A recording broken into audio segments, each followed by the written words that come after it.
Then, with my 4TPI rip saw, I rip the rail out about 1/16 of an inch from the line.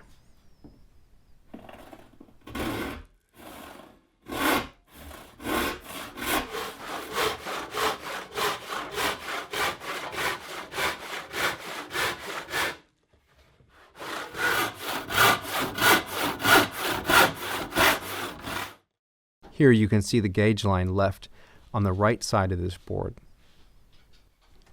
Because the edges of the rails are not show surfaces, it's not uncommon to find remnants of saw marks on period examples.